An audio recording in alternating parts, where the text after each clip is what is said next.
seagulls follow trawler. It's because they think sardines will be thrown into the sea. Thank you very much. Talking nonsense. So I thought, no, enough's enough. Why should I put up with that? Talking nonsense. So I thought, no, enough's enough. Why should I put up with that?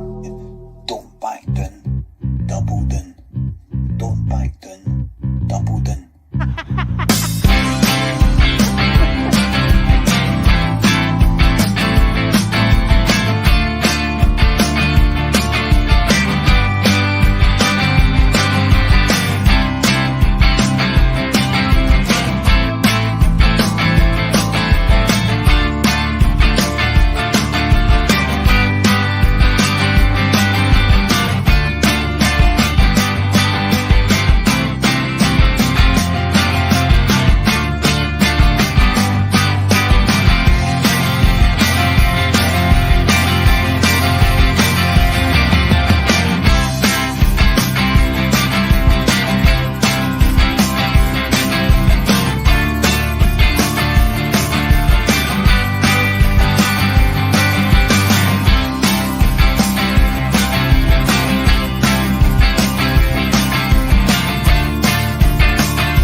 Yes, ladies and gentlemen, welcome along. It is once again Friday night, and the Bustalgia tour rolls on. Martin O'Neill month is now in the rear-view mirror. I know Russell is weeping a lonely tear at the very thought of that, but sadly, we've moved on from Martin, and we're now jumping a bit forward in time. We're going to do a player or players specific episode of Bustalgia again, because this time we're going to be focusing on two guys very, very similar in their style of play, their background, and the upbringing they had in the game. Very similar age, both played the same position, and literally crossed over each other in their time at Celtic, because tonight it is all about the French connection, Moussa Dembele and Odsonne Edouard. And you might have noticed, if you're eagle-eyed enough, in the chat tonight, there is a poll at the top of the chat. Vote for who your favourite is out of them, and I'll check the results at the end. Moussa Dembele or Odsonne Edouard. So, yeah, stick a wee vote in there, folks. And, let's get around the team and introduce who's on the show tonight. David Logue. Hello, sir. You're back on Bustalgia. It's been a wee while, mate. Good to see you. It has been a wee while since I've been on Bustalgia, but when I got that text message saying, come on Friday, we're going to be talking about Moussa and Eddie. You've got to come on. It didn't take much persuasion, did it? I was like, yeah, I'm definitely jumping on this one. I mean, David, you've literally got a French bulldog named Eddie, like literally you have one. So, you know, it was written in the stars, mate. You've got to come on and talk about it.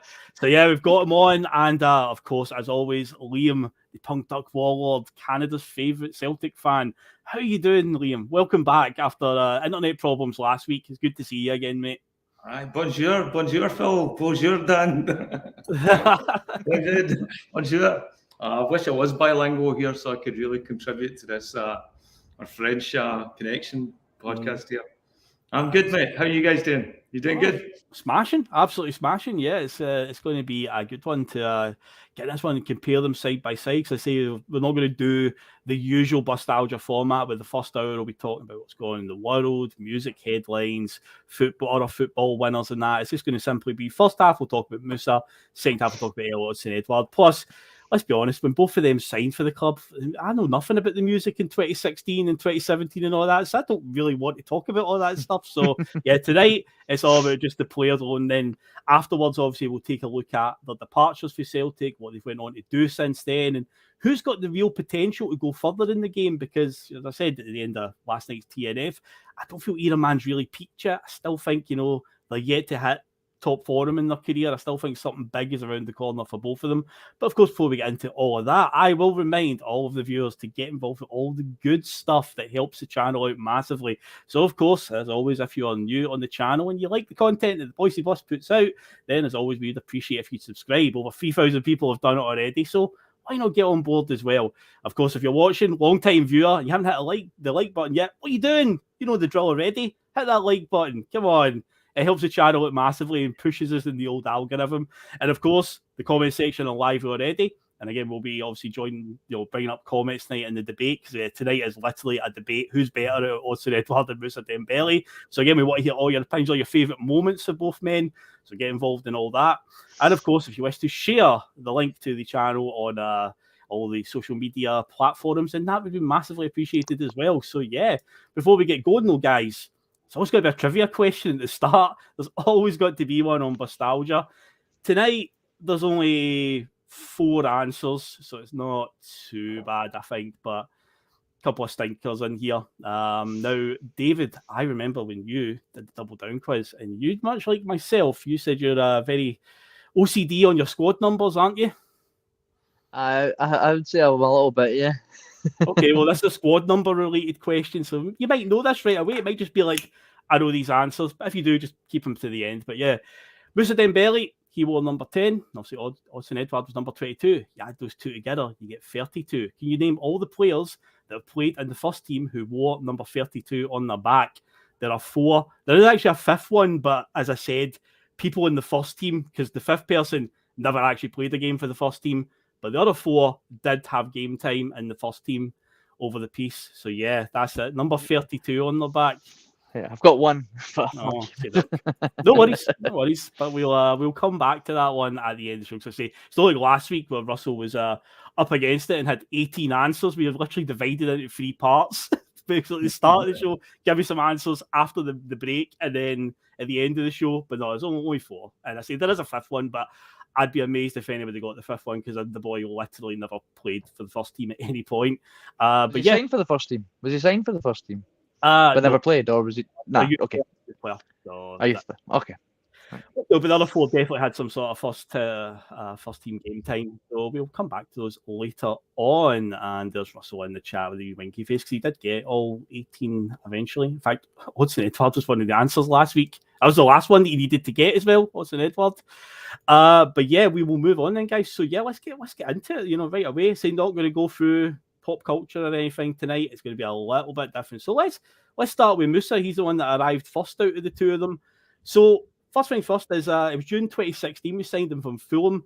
Now, he was out of contract and he'd actually publicly knocked back Tottenham Hotspur at the start of 2016, because in the January window he was that close to signing for them, which would have been quite a confusing scenario, because they already had a Moussa Dembele playing in their midfield, the Belgian international, so they could have had 2 Moussa Dembele's. But yeah, he actually knocked them back to stay at Fulham for the rest of the season. But of course, what the result there was, his contract ran down, and he ended up, he could walk away for nothing. We did have to pay Fulham a development fee, I think it's called. It was like £500,000, but at the end of the day, it was pretty much a bargain, an absolute steal. May as well have been nothing, because honestly, I've been happy to pay that price because of the quality we're getting. But David, I'll come to you first, mate. See, when he did sign, did you feel it was a massive coup to get him, or were you aware of like Moussa Dembele and what he'd been doing in the English Championship at this point? I remember reading that he was apparently going to be signing, and I was aware that, obviously, from the media outlets saying that he was obviously a ball hair away from signing with Spurs.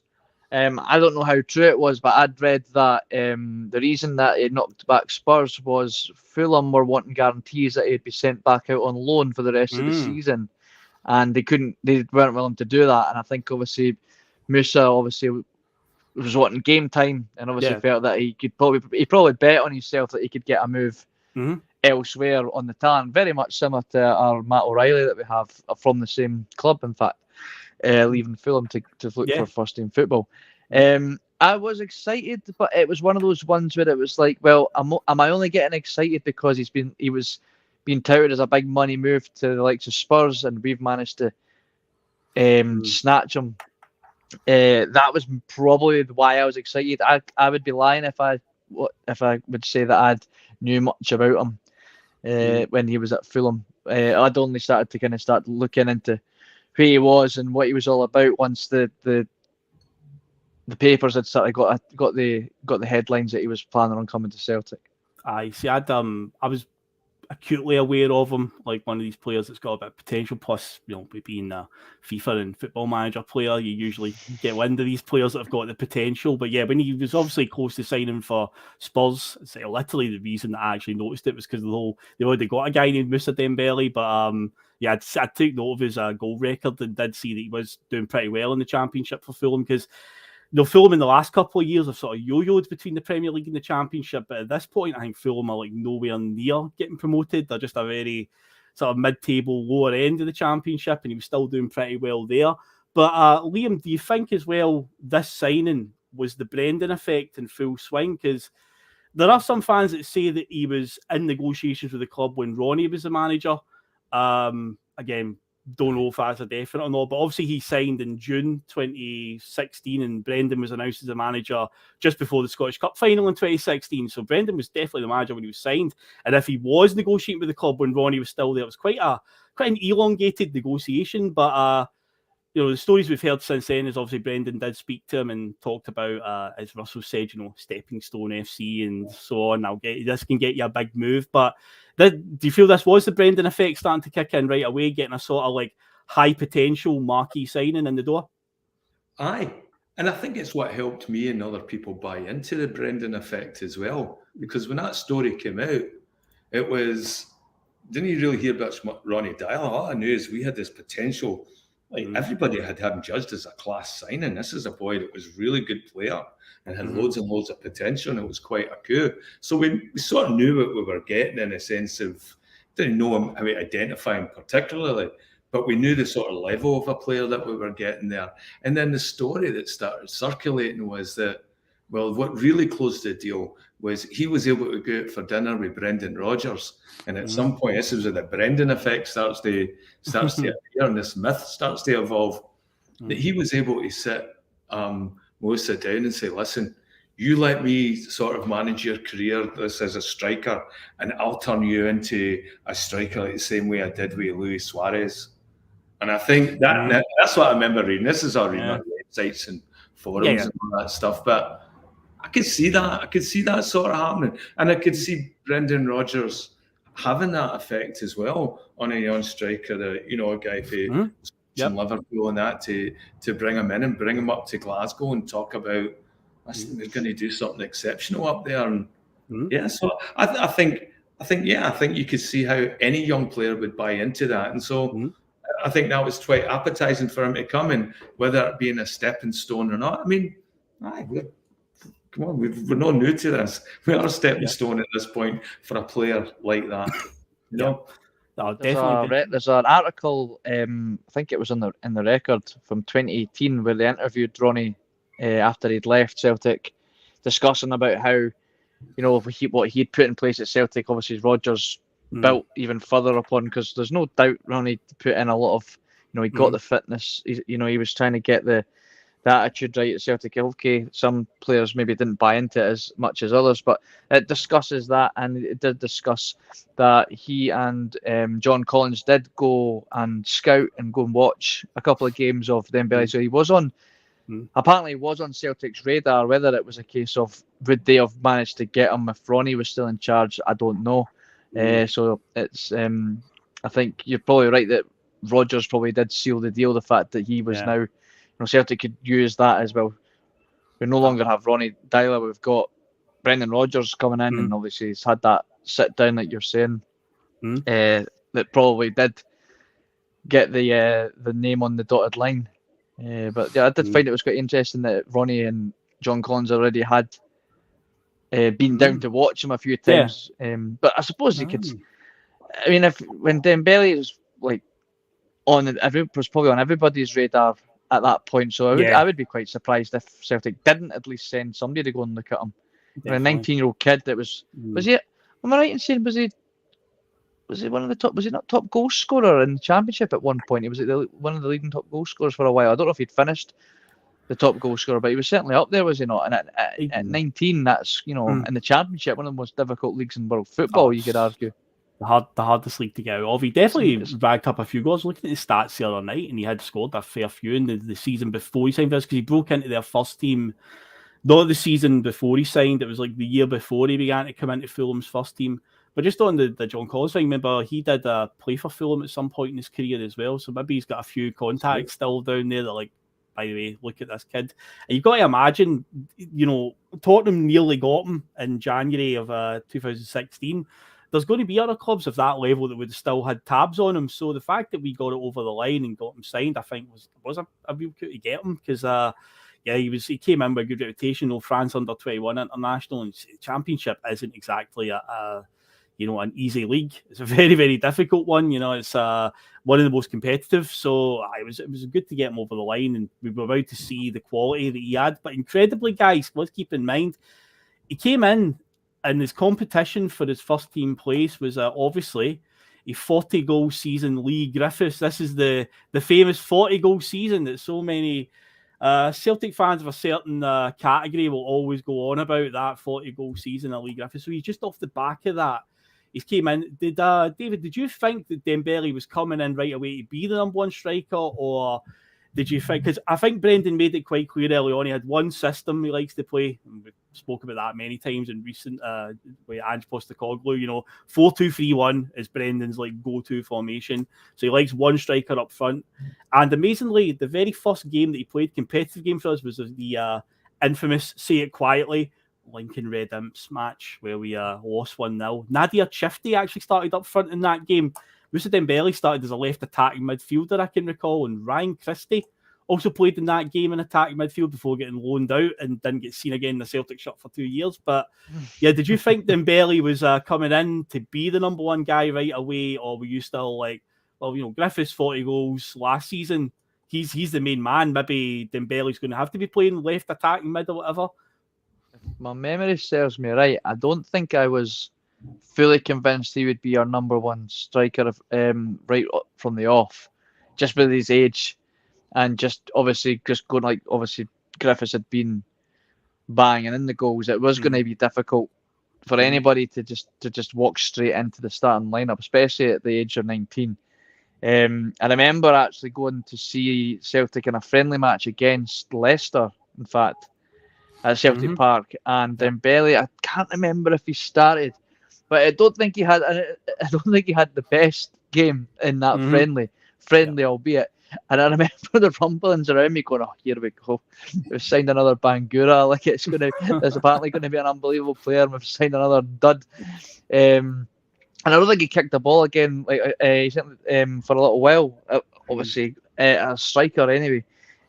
So I was a wee bit like, "Oh no, here we go. Hope this isn't going to be another one." You know what? All these strikers that we've signed over the years for 2 million. Etc., and it's going to just be another Shiftsy or who's the other? We've had so many that the Polish Rasmussen, Skepovic, you say Bangura, Bio. Yeah, so many. I was worried it was going to be one of them, so I wasn't fully convinced he would walk straight into the side. I was hopeful because of everything that we'd heard and read about him, that he would certainly push his way into the team, whether it was as a lone striker or maybe Rodgers playing a two up the front. So, well, Liam, you might remember his very first sort of real contribution to the team, because this was back in the day when we had to navigate 3 rounds of qualifiers. I think it was Red Imps, Astana, Hapoel Beersheva. I think it was that year, and it was the Astana game, because out in Kazakhstan we got a 1-1 draw where Lee Griffiths salvaged a point because we were under the cosh, and he got a pretty late equaliser coming back to Celtic Park with an away goal.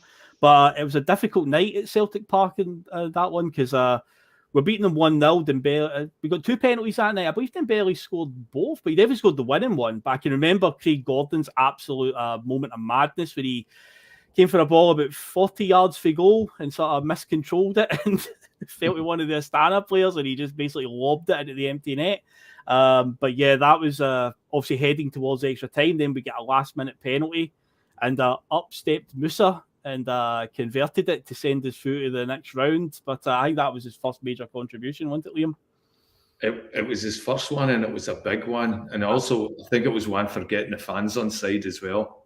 Aye. Because he went up and he took that, like the confidence was just oozing out of him at that point. And I'm thinking, right, we've got a player here. Right, the way he went up to, like, because usually head and hands when we're taking penalties, as we've seen with Juranovic now and Mcginlay'S as well. And I was thinking, all right, because I don't think we had a penalty taker on the team, No. And so it was great when he came up and just put it away right away. And he did it with such confidence and that. And I'm thinking, all right, that's a really good sign, Aye. Let's see what he's like for open play. But you could tell right away, he's got the confidence. He's got balls. Yeah.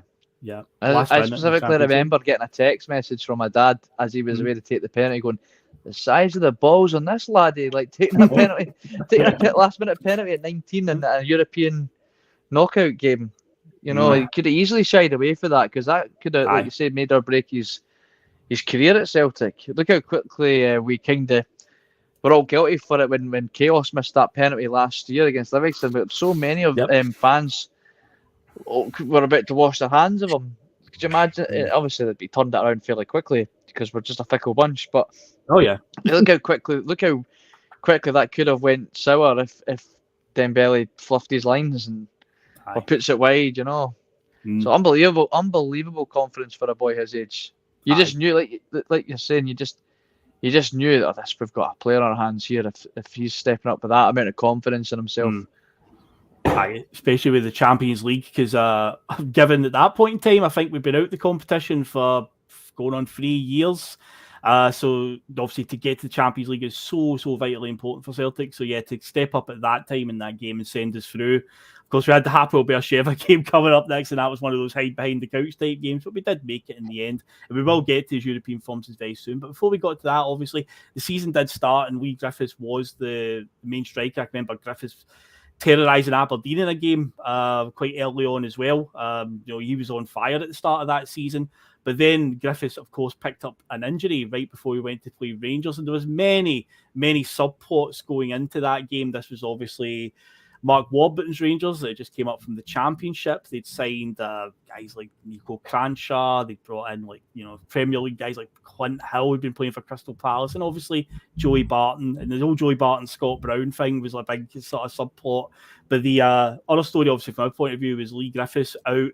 There was a bit of panic about is Moussa Dembele going up for this. In fact, Ian Crocker, I believe, has the famous line. He's got a few good sound bites, Ian Crocker, but it's like, no Griffiths, no problem when he scores. Is it the opening goal or the second goal that day? But he's like, yep, no Griffiths, no problem. Because Dembele, obviously, he writes himself into the history books forevermore. It's the first of many doings that we will give them, and it sets off a trend that Moussa Dembele would terrorise Rangers over the next couple of years. But yeah, we beat them 5-1 in that first Glasgow derby of the season. An absolute statement sent, and I think it goes without saying, the second goal in particular, where he literally puts Philip Senderos on his backside and slots it away, is an absolute amazing moment, David. It's one of those games where I look back and I kind of laugh. I've told this story on the pod before, but just for those that haven't heard it, I remember we saw the headline Griffiths wasn't going to be starting. So the guy that I used to work with, Scott, he's a big Celtic fan. We set up his phone in the corner of the barber shop. It was quite quiet that morning. Davey, that worked in the shop as well, he claimed he was a Rangers fan, but he wasn't really particularly bothered about football. But he had a client in his chair, so he was being professional and not paying attention to the game. We were watching the game and huddled around this little phone, and as Davey's putting in his the haircut with the Clippers, Dembele scores that first goal, and me and Scott just erupt in the middle of the shop, going absolutely mental because we're like, can't believe this. And then it happened again, and Davey about took the boy's hair right off because we gave him such a fright when we put the goal, when Dembele scored the first goal. He turned around and went crazy. He's like, what the fuck are you doing? And we're like, Dembele, just shaking it off. It's unbelievable. It's one of my fondest old Glasgow derby games ever, just because of just the elation. That was such a relief as well, because it doesn't matter how confident, how well Celtic have been playing and how terrible Rangers have been playing on the build-up to these games. I can't help but just be just so nervous. Like it doesn't matter how good a form we're on, I'm always just so nervous. So when you see that demolition happen right in front of me on this tiny little phone in the barber shop, where it was just such good memories, memories of that game. The Demolition, as it would be called, Liam, and I can remember being in the stadium at that one, and genuinely, like, see when the fourth goal went, because I'd been to many matches between Celtic and Rangers at this point, but the scoring 3 against them seemed to be the kind of cap that we had at that point. I can remember a game under Neil Lennon where Chris Commons and Gary Hooper scored 2. There's the final one before the liquidation in 2012, Charlie Mulgrew, a big diving header, and Commons and Hooper scores again. So 3 always seemed to be the cap, but when the fourth one went in, Dembele scores. It's Lustig, puts a brilliant ball across to the back post, which was quite a trademark of Mikael Lustig, going up that right-hand side. He could ping across a good ball, but that control and composure, and then, of course, he does the free celebration. Usually I think it's in the film Inglourious Bastards, they say that's the way to do it. That looks just weird. But yeah, he runs away doing that celebration. Gets the hat trick. It's a phenomenal moment. Actually, I remember in the stadium when that fourth one went, I was just like, I've never seen us, like, in person, put 4 past them. It was a phenomenal moment. And yeah, a hat trick against them. Say, yeah, that's you. You're a made man forever. One of the best debuts ever for a Celtic against Rangers, huh? I mean, it's up there with Moravchik and maybe even Hatate, Aye, true. Right, guys have come on and done the business in their first game, no fear, just send them home thinking about, oh my God, who have they signed? I love that. And I think it did a couple of things. It just showed us what we were becoming. It looked like it made Rodgers look good as well, because all of a sudden we've now got this 2-pronged attack, whereas we already had Griffiths, who was playing a stormer, and we're thinking, all right, look at the opportunities when he comes back now. But he just took that position. He took this opportunity, and we're always crying for players to do that. You're given an opportunity, go out and take it. And in this case, that was Dembele taking an opportunity and just showing the world, showing Glasgow, here's who I am. A phenomenal moment. And the thing is, we're talking about showing Glasgow. Well, I think he showed the whole of Europe, definitely showed England a few weeks later, because obviously we talk about him getting us through the Champions League qualifiers, so that crucial penalty against Astana. We obviously get to the group stages, and this is the year that we draw Barcelona, Manchester City, and Borussia Mönchengladbach. Not exactly a shining performance from Celtic across the 6 games, but amazingly, the one team that couldn't actually beat us, and sensationally Pep Guardiola still hasn't beat us, it turns out. Yeah, Man City, we obviously took points off of them in both games, but the home game lives long in many fans' memory. I think it was Moussa Dembele just showing like a top Premier League team, like literally the top Premier League team, that I can play at this level, and he certainly proved it that night, didn't he, David, with his performance? I mean, It was an exhilarating game, to say the least, but coming out at half-time of the second half, and only minutes into the second half, for them to score an overhead kick or a scissor kick of some kind, it was just pure gallus, wasn't it? It really was. It was. What we have to remember about that Man City side is they hadn't dropped a single point on the lead-up to this game. They were literally untouchable. And I remember the English press were pretty much saying that this City team, that nobody can lay a glove on this Man City side, and we managed to bloody their nose a couple of times. So I mean, I think when you see a player like Moussa Dembele, again, we have to remember how young he was at the time, to play with so much confidence. He was so lethal in the box, and like to have the quick thinking, the killer instinct to like pull off that acrobatic goal was just mind-blowing to watch. I said, am I watching Celtic? Am I watching this 19-year-old striker that we've just signed do that to, at the time, the best team in the world, probably? It was certainly in England. Yep. It was just unbelievable. It was you just couldn't. You were scratching your head, going, "How have we got this guy? Yeah, how have we got this guy? Right. He is clearly more than capable of playing at this level at at this age, what's he going to be like in 2-3 years? Aye. And we'll obviously soon find out. Yeah, we would. No, I think that's when reality was really starting to set in. A lot of fans were like, oh, this guy slipped through the net. But again, it could just be a Brendan effect where you've got to imagine they'll wear suitors. And yeah, we've managed to get him over the line, much to our benefit, because he was really starting to show his promise. And funny enough, Liam, in years that have followed, he's actually came back to terrorise Manchester City again, because I believe it was the COVID shutdown where they came back and resumed the Champions League. Remember, they had it was 3 months where nothing happened, and then they came back to finish the 2020 season for some competitions. And I'm pretty sure, did he dump Man City out of that Champions League where he scored a brace coming off the bench, or is that the season before? Because I can remember him terrorising Man City again. So he certainly got it in for them, it seems, didn't he?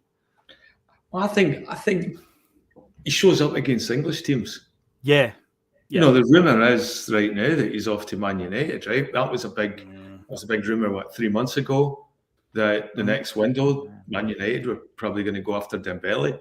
Mm-hmm. You know, and so I think he sees that as an opportunity. I mean, this is a boy that when he sees a window opening, he gets right. He becomes the biggest player, you know, and that thing. That's what I liked about him. He was a big game player.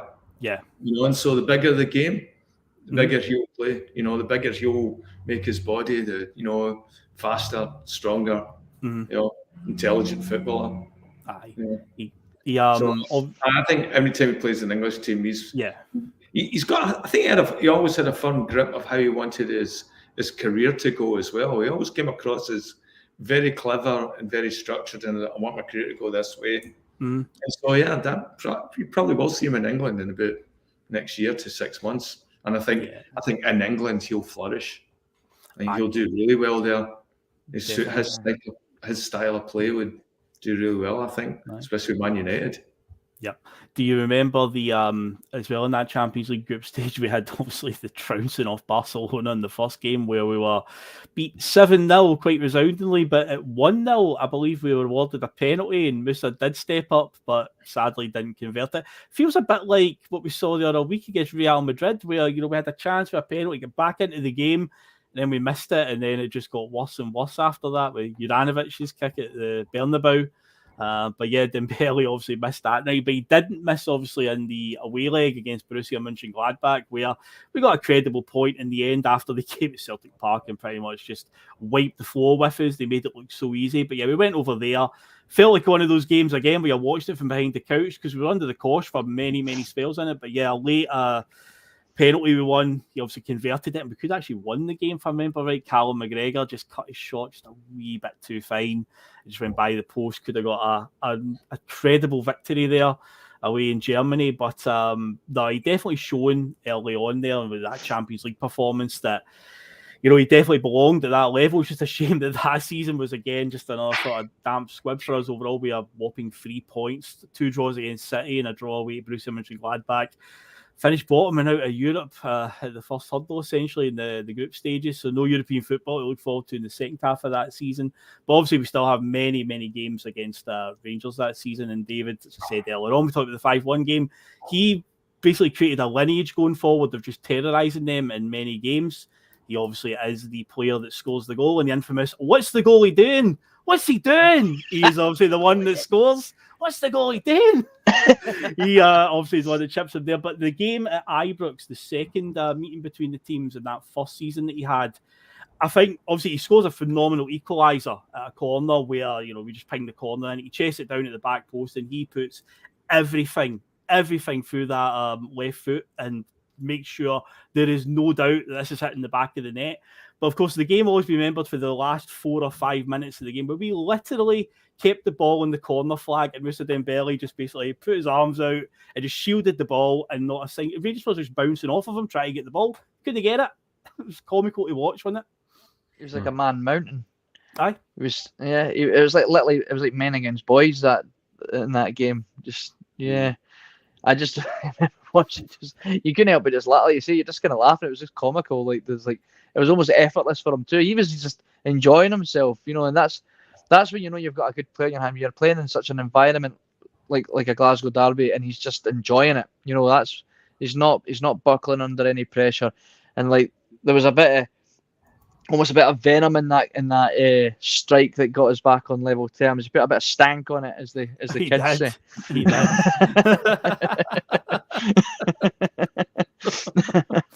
Oh, aye, I was a lot of stank that you put in there, but A lot of yeah, it was a stank. net buster. It really was. It was.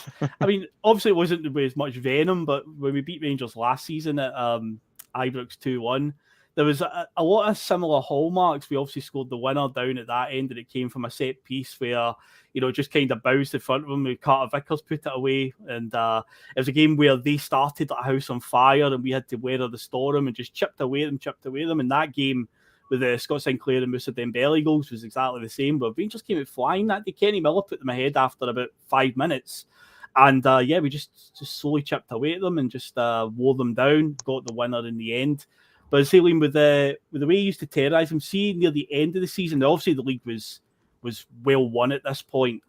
We'd wrapped it up in early April, but we played them in a semi-final at Hampden, and that's the one when Callum McGregor passes the ball into the net. You get that very satisfying noise of the net, sort of like the net, just the frame like moves as the ball hits it.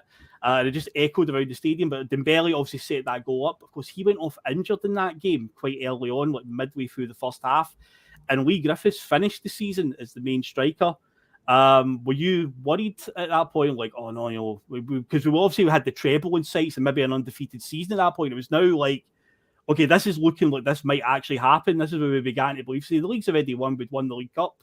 But yeah, Dembele went down with an injury and Griffiths had to come back in. But were you like, oh no, no, at this one, no, at this point, because I've, you know, you're talking about David was talking about his strength at the corner flags and all that. I'm thinking, okay, he's a big fit boy. Doesn't he look like a sick note? He'll be back sooner than later. And yeah, and it was like, okay, well, he didn't really recover as much, and then there always seemed to be a thing after that next season as well, where he was in and out, and he didn't seem to be able to retain fitness for a long time, and it would just show up out the blue as well. It's you never see him get tackled or injured in a game. It was always in training or something like that he'd get injured.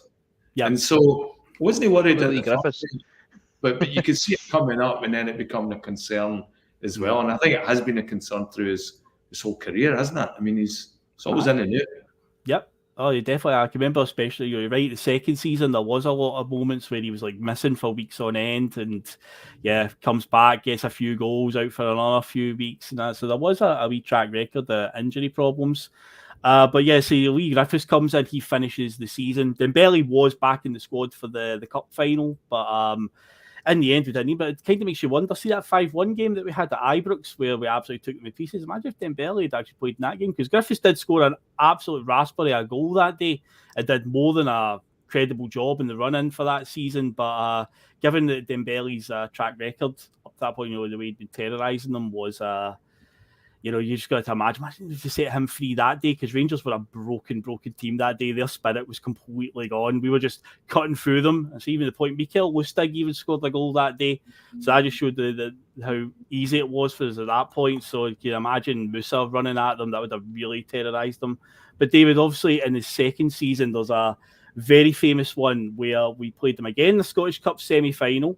We beat them 4-0 on the day. We got 2 penalties, and Rangers got a man sent off, and Bobby Madden was the referee that day. Imagine that. Like, what was going on that day? Did he not get the memo or something? Strange. But obviously, the penalty that Moussa Dembele takes that day, I think that was like the ultimate, like, we were really lording it at that point, because he Panenkered Wes Foderingham that was in goal.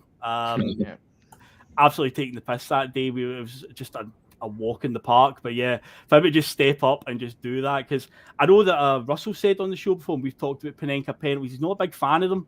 By Dembele that day, he was just having all sorts of fun, wasn't he, with that one? Dembele was just it. Like you said, Rangers were a broken spirit. They were damaged goods by this point. You know, they just feared obviously what was coming. Dembele had it, and I'm so like to cause so much pain and suffering to that side that he'd buried them so far into the ground that they'd end up like meeting their old selves You know, they'd found the old Rangers dead in the ground. That's how far he was putting them into the dirt, and he just enjoyed it. And he just obviously you couldn't help but just enjoy it as well. It was just everything that was happening on the pitch. You just sat there with a big grin on your face because you couldn't. Well, you could believe it by this point because it was happening so often. Just how much pain and misery he was causing that side. But like you said, he made it. It was so effortless. He like to do that on that stage again. It's like you're starting to lose words to describe what kind of player that we had on our hands at the time. Yeah, without a shadow of a doubt. And William, obviously, this is, well, we kind of knew it, and it became the norm with Celtic over that sort of decade, that when you get a player of this quality, obviously, you know, the time limit is pretty much started from the second they join. You're like, it's only a matter of time, maybe 2 years, 3 years is a sort of shelf life for these players, and you could tell as we're running down the end of the 2018 season to seal the double treble.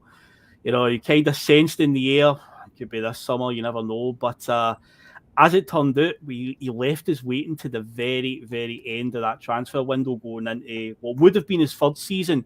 There was that will he, won't he type thing, but I think it was the failure to qualify for the Champions League probably accelerated it. But I was actually at the game where he scores his final goal for the club. We're playing Partick Thistle at Firhill, and that is the game where Jack Hendry decides to go walkabout with the ball. He picks up the ball in his own box and goes forward to the halfway line and basically does a sort of just skins himself in the centre circle is the best way to describe it. He's completely lost where he wants to pass it, where he wants to go. It's that game, and it's also the one where Christian Gamboa turned into prime Dani Alves for about 10 minutes in the second half, got up that right wing and put in 2 brilliant crosses because Dembele obviously scores one of them. But that turned out to be his last game. And did you know this as well, Liam, that this is the only game where Brendan Rodgers lost his temper with the team? Lee Griffiths did the interview with Cy Ferry on Open Goal and he was asked about what was Brendan Rodgers like, you know, in the dressing room. Because as fans, you get the idea that he would always be quite calm and level-headed. Apparently, that's the only time that he lost the temper, and it was because he had to bring Moussa Dembele on. They had a European game coming up midweek where it was like Europa League. If we don't qualify for this, then we're really screwed. And he was trying to keep all the best players for that. And because we were still drawing one each at that point, and he had to bring on Dembele to try and get us the winning goal, he was apparently furious with them. But that would turn out to be his final goal because before the transfer window elapsed in the summer of 2018, he was off to Lyon for, I believe it worked out at 22 million euros, which translated to about 19.7 million pounds. I could go and consult my website Transfer Market that I use, but I don't really trust them, to be honest. But I can remember there was like a statement that Celtic had put out, like there was a picture doing the rounds showing that what they'd sent to the stock exchange, and it was like 19.7 million we got straight up for him. So good business, do you think there, Liam, to get that price for him?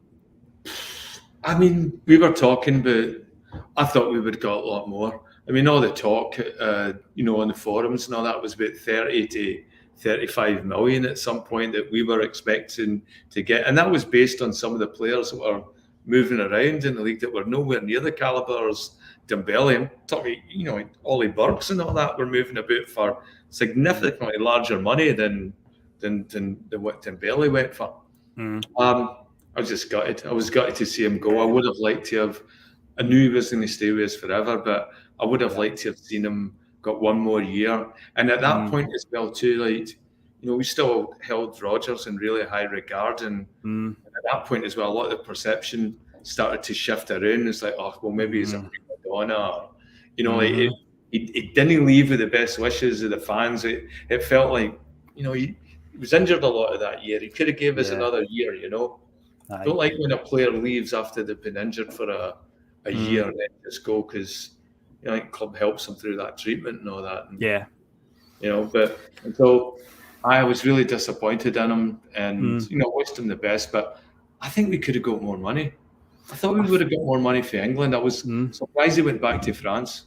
I think the fact it was so late in the window they waited, I think that soured a lot of fans because they waited that long. But I mean, I can remember many fans were, the thing that got them raging the most about it was it gave us no time to replace him. But as we're going to talk about in the second part of the show when we get to it, we actually already had replaced him. A lot of fans just didn't realise it at the time. It was actually good succession planning for Celtic. It kind of, the way it all worked out was probably not the way they planned it to go, but we had a ready-made replacement in him. But there was the January window that rolls around later that season where you say we sign Ollie Buck and Timo Weir and Jeremy Tolja and they type of players on loan, and lots of fans like, we're still no replaced Dembele. It's like, I have the replacement's right in the team right now. You just don't realise it. But I say we'll get on to Odsonne in a wee while. But David, overall, his trophy haul at the club, he basically entered 6 competitions with Celtic while he's there, domestic ones, won every one of them because he's a double treble winner. He's got the league title, the League Cup and the Scottish Cup in both 2017 and 2018, making 94 appearances in all competitions and scoring 51 goals. As Liam said, they are, shocked at the manner of his departure. I say it's probably the timing of it, but in the very public spat that he seemed to have with Brendan Rodgers, David, whose side were you on? Hulk Hogan style. Whose side is he on, mate? But yeah, who were you? Who were you siding with in that one? Because at that time, I was buying everything that Brendan Rodgers was selling, and I was just like, yeah, Brendan, you're right, man. I totally agree with you. Yeah, fuck that guy. But no, as time would evolve and probably Brendan's departure 5-6 months later, I think it kind of changed a lot of people's opinions on Moussa Dembele's departure. A bigger picture was beginning to become clearer from it. There was apparently rumours, and of course they were just rumours, that Rodgers had been looking to make a move away from Celtic, and he had promised to take Dembele with him, and that potential move fell through for Rodgers, and obviously he never obviously allowed this potential club to speak to Dembele, and that was where the original spat had apparently come from. So we've been led to believe. So I can't, to be honest, I can't really remember if I had a side. It was so one of those ones where it's like, who knows what's really happening behind the scenes. I can't even remember what Rodgers was coming out with at the time, to obviously try and keep the Celtic fans on his side of the fence, if you want to call it that. I think I was just feeling just gutted that we were going to lose such a good player, and yeah, we got the 19 million for him, but like we were shortchanged. I think he was just look at what he's done in his career. Like goes on to win La Liga with Atletico. Like this guy's won one of the most difficult leagues in Europe for a team up against a very good Barcelona and Real Madrid side, So to look back, I was just kind of disappointed that we didn't get more for him or get longer out of him, because obviously that potential, which I know we'll go on to talk about, but that potential partnership that could have been, would never really was. But it's just mouth-watering. So yeah, it was gutting. It was disappointing to see him go. Yeah, well, Chris says here he brought his agent to training that day. I can remember that as well. But I think it's more a case of it was so rushed at the last minute that he forced a move through, and that's probably why we did get the price we did. See, on surface does look like good business, but yeah, I think there was more to be had there. But because things just seemed to sour right at the end. I believe he said a comment along the lines of, be careful who you put your trust in. It was basically he was alluding to the people who are running the club, because if you remember right at the end of that season, Dedrick Boyata also says a similar comment when he's asked about, obviously Dedrick, you're leaving. It was after we'd won the league and they're doing like the parade around the park with the trophy, and he gets interviewed by a Sky Sports reporter, and they're saying, obviously Dedrick, you're now leaving, going off to pastures new, and he just was like, I wish the fans could understand what was going on behind the scenes. And it was again sort of like sticking it to Rodgers and the board, and it's like they're the ones to blame. So Dembele said something similar, but at the time Brendan put all the blame on Dembele and cussed him out essentially for leaving us high and dry. But again, that's quite ironic because Brendan Rodgers, you're literally the guy that's brought in his replacement. Again, it's like fans who are saying, "Oh, we didn't replace him. We didn't have time to replace him." Well, when you look at the guy that took over the mantle from him, it's pretty much the same style of player. So we did kind of replace him. Maybe, and if I got an extra striker in as extra cover, maybe. But what we'll go on to talk about in the second half, and I think Odsonne Edouard did more than a credible job. But here's a question. I'll put it to you first, Liam. And so I've not looked at the poll that I've put up. I've got a funny feeling that Dembele is going to win it. And just a reminder to everybody that's on the chat, put a vote in, because I say it's just simple. Odsonne Edouard or Moussa Dembele. Is Moussa the best out-and-out forward we signed since Henrik Larsson left? Aye, I'd agree with that. I think so. Imagine Moussa Dembele in Ange's team. People are talking about that in the chat right now. They're having a debate. Would he suit Ange? A few people are saying that Ange would be interested in him. Would he suit Ange's style? I can see it. Boise's in there fighting the good fight, saying that Dembele would definitely get signed by Ange. I can see it in the corner of my eye just now. I'll try and find some of the comments, but it is getting debated now. But yeah, he is. As a lot of fans have said over the years, since Larsson left, is Dembele the best striker that we've signed since then? And it's like, there's definitely a case for it. There's definitely a credible case for it. What about you, David? What do you think?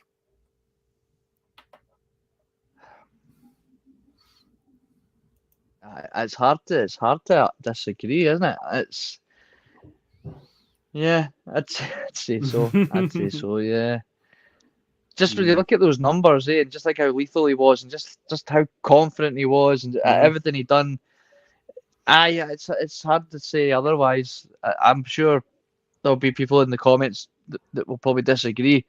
But I think most people would probably say put me on the spot, I would say yeah. Aye. Well, Patrick was saying like Cooper up there too. Interesting. He behaved like a striker, right? He behaved like a big time striker. Yeah. Everyone about him had that persona. Everyone feel like after one of the Rangers games, did he not release a clothing line called Demolition? Anybody remember that? Was he sponsored by Adidas? Am I right in saying he was sponsored by Adidas even when he was at Celtic? Aye. I'm sure he had some sort of sponsorship with Adidas. I mean, that's quite unheard of for a player playing in our league.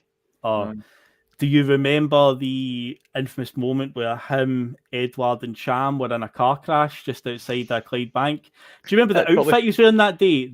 As the kids would say, the drip was fantastic that day. He was looking $1 million. Sweat would be dripping off them when he got done. And there's the video as well. It's taken on his phone, and it's like him, Cham, and Edouard again in the car, and he's just like rapping along to like Tupac, and it's like, this guy's the coolest guy in the world right now. Moussa Dembele, like what a guy! Like honestly, was Kouassi not part of that little clique they had as well? I think he was, and maybe Boyata. He was French speaking, wasn't he? Yep, he was. The Lion. He was some player for club, and of course the final thing I want to just talk about with Dembele is he's very, very vocal on social media. And whether it's actually him, because I've seen people asking in the chat, who runs his Twitter account? Because I don't think it is. I think it's like an agent or some sort of representative of him, because he is very, very vocal, especially sticking it to the blue side of Glasgow. Are you buying what he's selling, David, with that one? Or do you think it's just somebody basically posting on his behalf? I think that's him. I think I think that's his Instagram. It's his Twitter account. Yeah, it would be funny if it turned out this whole time it was just an impersonator, like a fake Twitter account that's been getting us all for years thinking it's him putting out those kind of tweets. Because you wouldn't put it past them when you read some of the tweets like that. That's not really his account. But I think it's him. He's still a young guy. He's been causing all kinds of mischief on Twitter for a while now. I think that's him. Rascal behaviour. Because Liam, I don't know if you've seen the tweets, but he still refers to himself as like the King of Glasgow and stuff like that. But, like, hashtag King of Glasgow with a wee crowd and stuff like that. Crowds and shamrocks a lot. I mean, like he tweets like anyone he has would, after the game. He does. Getting it right up them. I love that about him. That's what I say. He's a big time striker. And those players, I think, flourish at Celtic. And the more we can get them on our side, I think better is. I mean, you don't want all of them on your side, but you want one good lunatic that's got physical presence and knows the back of the net. Aye. We'll love them forever. I think we got that right now in Big Chaos if we can get him to stay fit. No, that's true. Yeah, and not holding that hamstring of his that he just loves to do all the time. He loves pulling the hammy. He loves pulling that hammy. Giving a good grab of it. It just seems to be like a constant pose for him all the time, holding that hamstring. But so that is a little chat on Moussa Dembele. As I say, it's going to be a different Bustalgia night, the way it's going to be broken up. So we're coming up to close to the hour now, so I'll put in the musical interlude and we come back. We'll then dive into Odsonne Edouard's time at Celtic and see what he achieved at the club. And obviously at the end of the show, we'll then take a wee look at both players side by side, what they've done since, and who's got that potential to really reach their peak right now in their career. So yeah, after the musical interlude, we'll be back to talk about good old French Eddie. See you in a few minutes, guys. Some of his comments about me deliberately trying to cause controversy. Well, I work in the media now, and you've got someone sitting there next to you who's an embarrassment to the media profession. He's an apologist. He's a charlatan.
And we are back, ladies and gentlemen. So yeah, let's now get into the second part of the show, and the man who basically picked up the mantle from Moussa Dembele following his departure is the ballad of a French Eddie. Let's get into Odsonne Edouard. So how did this move come about? So after Dembele's first season, our main strikers at the club were still himself and Lee Griffiths. We still had guys like Nadir Chifty who were obviously punted, so we needed another striker.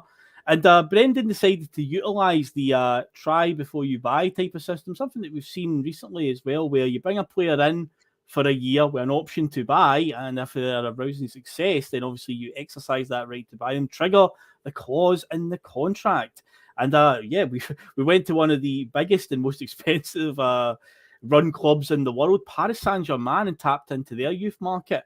It brought in a young man named Odsonne Edouard, who had been on loan at Toulouse. And to be fair, his initial record there in French football hadn't been great. Now, before we came on the air, Liam, Mr. Greenlaw, you done a wee bit of digging on this as to why Odsonne Edouard might have had a bit of a sort of underwhelming goal record up to that point in the French league. And I genuinely didn't know this about his background, but if you wish to enlighten us. So, he started off great. He was a player of the Under-17 World Cup, winning both the Golden Boot and the Golden Player Award as well for the best player under 17. And then he went on loan to Toulouse. And I don't know what happened there. I don't know what the culture is like in Toulouse. But somehow him and one of his teammates ended up one night riding about in a car with an air rifle shooting at people. And so what ended up happening was they shot at a guy, and he managed to hit him in the ear, and the boy's deaf now, but he got charged, and he got caught at that. And supposedly he blamed it on the other player, saying it was the other guy, and he stitched up Odsonne. But anyway, he ended up getting 4 months suspended prison sentence. And at that point, Toulouse ripped up his contract. And so we got the latter stages of that is when he came to us. Because at that point, I think he had been seen as, all right, this could be a player that's a problem. Awfully right. I mean, it certainly is like when you look at that, in anything, riding a boot in a car, shooting off air rifles at people. Yeah. Most clubs will it's just so much damaging for a brand, Aye. Nothing players getting a road accident, never mind riding doing something like that. So that really tarnished the stars that he was going at the time as well, and I think with the court cases and all that as well, that took an emotional toll on him as well too, especially if he claims as he is that it was the other guy that did it and it wasn't him, but it was right. So we got him on the tail end of that, and so and I remember reading that as well, but we're thinking as well too, I'm still deeply immersed in the myth of the cult of Rogers at that point. He's, Rogers will, put the arm around the shoulder and give him an Irish accent and Eddie, good character, Eddie. Good character. I turned him around, brought him up, which looked like he was doing. He did that, because he didn't come across as looking like a wido or anything like that. He looked different at times. But he didn't look like one of the guys that was like, we've got a mad hothead on our team here. Because he didn't show any of that stuff. In fact, he was the opposite. He's one of the chillest players I've seen. So laid back, he was horizontal. But which is what you said there about, I don't know what the culture's like in Toulouse. Well, guys, if you've watched our Euro 2016 episode, you'll know that Toulouse is a city where I nearly had an absolute meltdown because my mates somehow ended up on a boat on the canal through Toulouse to God knows what time in the morning and came back into the hotel at like 7:30, absolutely shit-faced after God knows what they took. And we were leaving at like 11 o'clock that morning and we were driving as well. So Toulouse, bit of a wild city. He came back. Did he come back deaf, Phil? Did he come back deaf? You're bleeding. But yeah, our Euro 2016 episode is somewhere on the channel. It's worth watching it just for that because I was out there in France for that one. Toulouse was quite a city, and that's definitely the wildest part of the whole thing. So it's interesting that you bring up. I wonder what the culture's like in Toulouse. Well, I can tell you, firsthand. But Odsonne Edouard, he comes in August of 2017 on a loan with an option to buy, and the asking price will be £9 million, which, to be fair, is good to hear because you want Celtic to behave like a big club. So when you hear that potentially we could pay £9 million for this guy in a year's time, it's like, good. That shows that the club is willing to push the boat out. We've got a big-time manager now that wants to spend big. We want to try and make us into a Champions League club. And so this was an exciting idea. And obviously he comes in. Now, initially, he's up against Dembele and Griffiths. And it's a bit, with Dembele's injury record that season there, Griffiths came in, got his goals as well. Edouard took a wee bit long to get started. He did score, I believe, in his debut against Hamilton. A brilliant goal where he just picks it up like 30 yards to goal. He's past a couple of players. I think he plays a 1-2 with, I think it's like Patrick Roberts, but he's in on goal, scores. But then he has a bit of a quiet period, but it's kind of kicks into gear after he scores a hat-trick against Motherwell in the autumn. He bagged a few goals there, but of course, the big first defining moment, I'd say, of Odsonne Edouard's first season, and it does tie into Moussa Dembele, it's something that we didn't get to see enough of when they were together, is seeing them play again. And again, it's down to Brendan's style, the system, 4-2-3-1. He wants to play one out-and-out striker, but of course, that is the day that we went to Ibrox and beat them 3-2. Now, of course, midway through the second half, Dembele's already got his goal. As I mentioned, the first half, that's the what's the goalie doing, Tam goal. But Joseph Siminovic obviously elbows Alfredo Morelos. We get the Douglas Ross moment of red card. And off he goes. But as has been said before, and you've just got to look at the behaviour of the two managers. Graham Murty, he's on the sideline trying to amp up all the Rangers fans. Like, come on. And Brendan Rodgers is just like, right away, changing stride, telling players, you move over there, you do this, you do that. Well, down to 10 men, it's 2 each. If Rangers do get a win, they'll close the gap. I believe, I think it was like 6 points at that stage. But no, Brendan Rodgers is like, no, we're not going to shut up shop here and settle for a 2-2 draw. David, he is balls to the wall and he just basically brings on Odsonne Edouard, and we get that goal that wins it. And it's just phenomenal link-up play between Dembele and Edouard. It's a great move up the park on the counter-attack, but it's the ball from Dembele. He doesn't take a touch or anything. He takes it in stride. A first-time pass right into Edouard's path. He obviously stays himself, cuts in on his right foot and bends it into the far corner, which ends up being the winning goal. But that is up there as one of the best Celtic Rangers games, definitely in recent years anyway. But that moment, that bit of link-up play, and it's like, I wish we could have saw more of that because they would have been so good together. So good. Yeah, it's disappointing that we didn't get to see enough of that. But for what we did get to see, it did give us one of the best ends to a Celtic Rangers match in a long time. It's funny, I actually watched that game with my mate, who's a die-hard Rangers fan. We're both sitting in his living room watching the game, and it was when they scored, he'd up screaming, and then he'd turn around and go, sorry, and sit back down, and then I was doing it too, but did I apologise when Edouard buried that one in the end? That was like a FIFA goal. That was the RT best B curler in the top corner. Yes. One of the most satisfying goals to see on an Xbox game. Never mind when you see it happening in real life, because you don't get to see them that often when they're that sweet. And you knew it was going in as soon as he cut in. Yep. And as soon as that ball left his foot, I was already celebrating, because it was like, that's going in. That's the winner.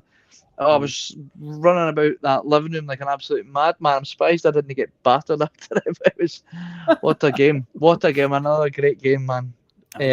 But that did set off his Celtic career, because I remember, like you said, he was only kind of getting like wee sort of appearances off the bench. I remember watching a rare occasion where I'd watched the game with my dad in person, and I remember Edouard's standing on the sidelines about to come on against Hibs, I believe it was.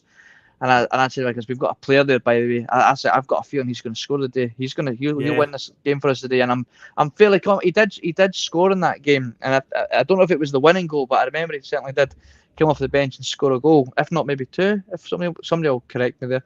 On the 3-2 game? No, sorry, against Hibs. I remember saying I was watching the game with my dad. And he was coming off the bench. I was like, we've got a real player. He might bag a goal today. And he did. But that was still when he was just kind of getting he was kind of getting dripped into the game, not quite seeing enough of him yet. But that was a coming of age moment when he scored that. It was like he'd risen out of the Dembele ashes, and he hadn't even left yet. And this French phoenix had arrived. It was a moment in time, that goal. I say everything about it is just phenomenal. I say the sweeping move from one end of the park. I mean, we literally go from our end to their goal basically in about 5-6 seconds. It's just a few passes, but I just love the Dembele pass where he doesn't even think about it. He just knows that Edouard will be making that run. But Liam, here's a thing that we discussed so many times in the last year or so that the Boise Bus has been going. We talk about Ange and his system and changing it and try to find ways to play two players together. Do you think there was a way that Dembele and Edouard could have played together, or was it a case of the two of them were just out and out strikers? Because Edouard did come on that day and play in that sort of wide left position and score that goal, because he literally cuts in from that side. But do you think there was a way to get them into the same team, or was it a no-go with Brendan? I don't know. I mean, I don't think you got very many defensive options. I can't see the two of them tracking back. One of the two is going to have to do it. My money would probably be at Dembele, but I think he'd be not happy doing that either. I think that's what it would come up is we do well as long as we're scoring goals, but we have to defend. But in Scotland, why not? Why not give that a go? Yeah. In Europe, convert back to that. But I think when you have the opportunity to play two really good strikers, if you have two really good strikers, do it, because it will give other teams fits. They don't train for that. They're there to cop, the one guy, and as we've done when talking about the O'Neill years and stuff like that, times where we've had really successful outings is when we've had more than one person up front that knows how to lead a line and can all take on different roles that all basically perform as a striker.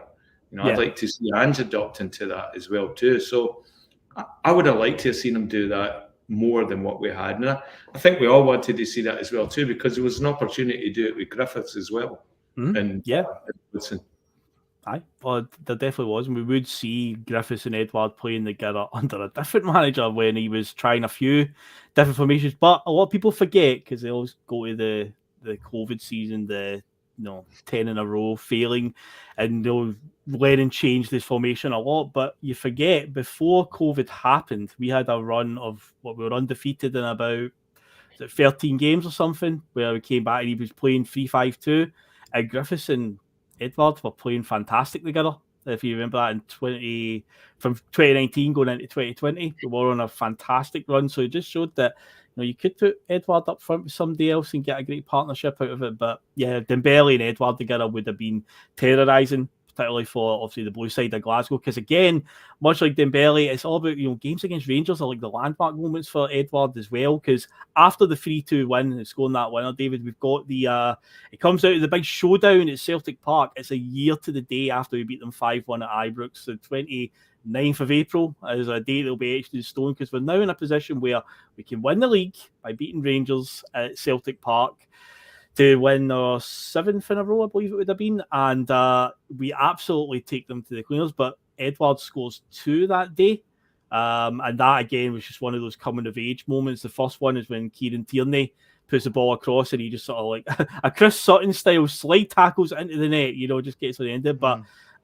everything about that day, and we've actually mentioned that one, just in fact Monday night there on the Monday Club at the end, we were doing the teams Celtic have beat to officially win the league, and Russell and Jonathan forgot about this game. But that's a day that we could have made it any score we wanted it to be, and for whatever reason I felt, many fans felt, after about the 54th minute when we went 5-0 up, we just seemed to slow down and ease off, and it was like, why just go for the jugular here? But I think the police probably told them to calm it down. Maybe they did. But Big French Eddie absolutely calm it down. Oh, big time. But he ran a riot that day, didn't he, French Eddie? Absolutely destroyed them. It must have been like lightning. Surely can't. Oh, sorry, Liam. On you go, mate. I thought you threw that question to me. Go ahead. Sorry, David. I was just. All I was going to say was, the Rangers fans probably thought that surely lightning can't strike twice. So another French laddie coming over here and just causing all kinds of problems. And of course he did. But yeah, that's all I was going to say on the matter. Sorry, on you go. Oh no, that's the fear, and I think that must have what it looked like. It must have looked like, oh no, just when you thought you were getting a rest. I was happy to see the end of Joe Aribo. I always thought he gave us problems, and so when there's a player that you have that gives you problems, I like when they leave. But see when it's replaced with somebody that looks just as good and just as much potential, and in fact, I like the optics of it as well. We signed a player for Paris Saint-Germain for £9 million, and he was delivering, and he looked to business. And I thought that looked good for us as well. Here we had Brendan Rodgers as our manager. We had a big high-profile player leave.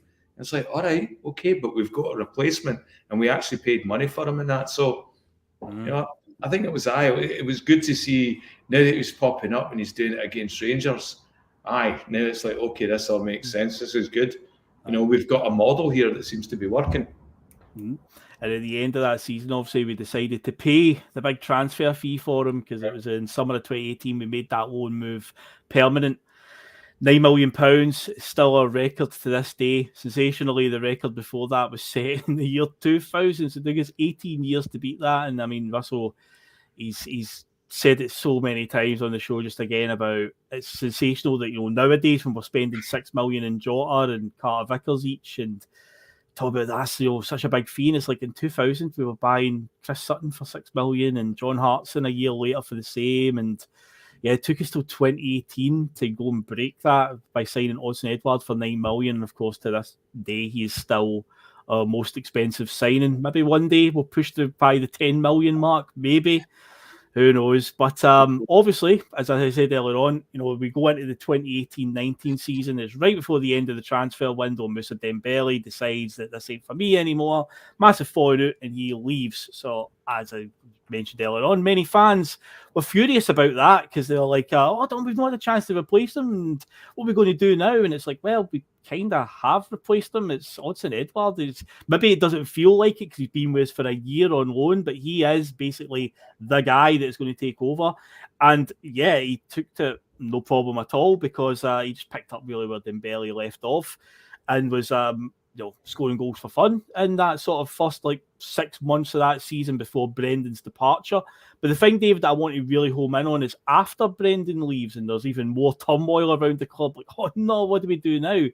Neil Lennon obviously comes in, and I think you've got to look at the contributions in particular that Edouard did to get us over that line. You've got the very first game that Lennon was in charge. We go to Tynecastle, a very, very difficult place for us at the best of times.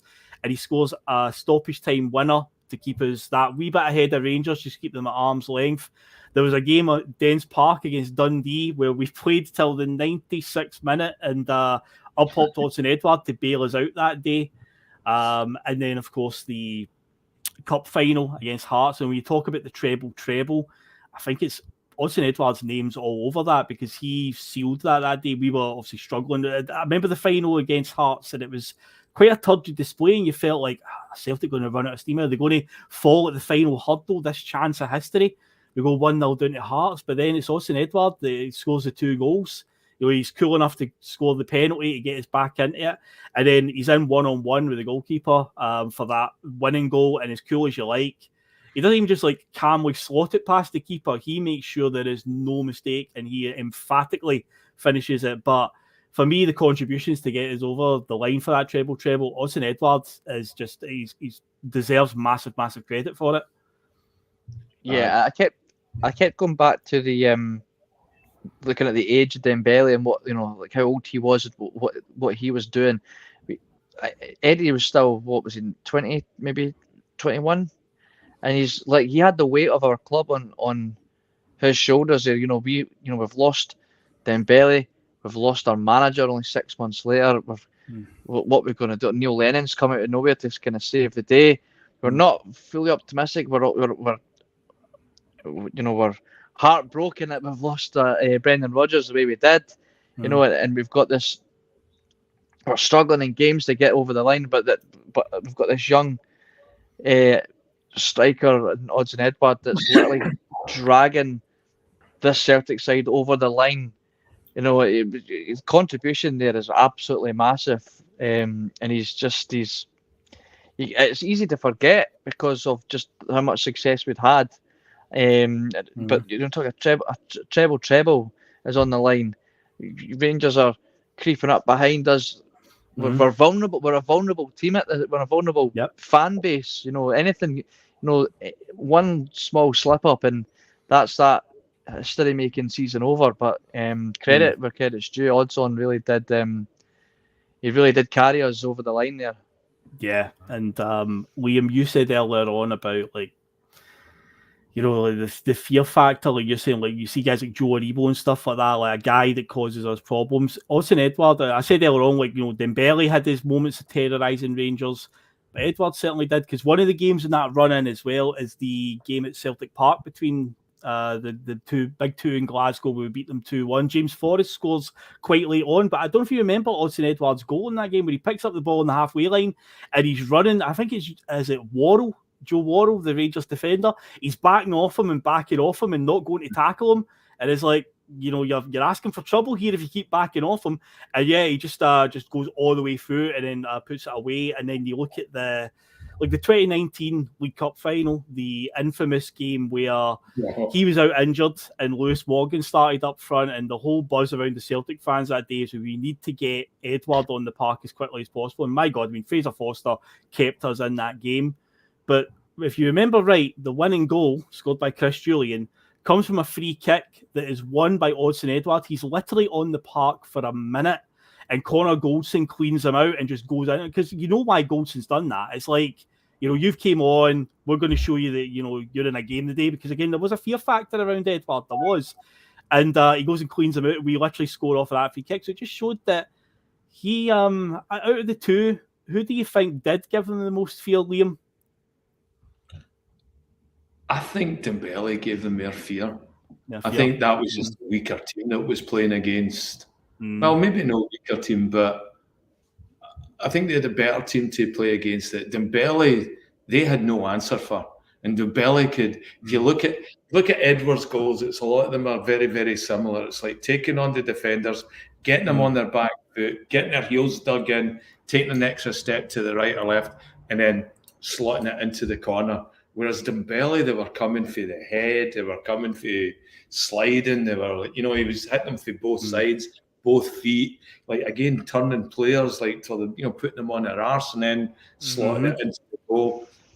I think Dembele had a much more better game and gave them more fear. But can I ask you two a question? Who had the better Panelka then?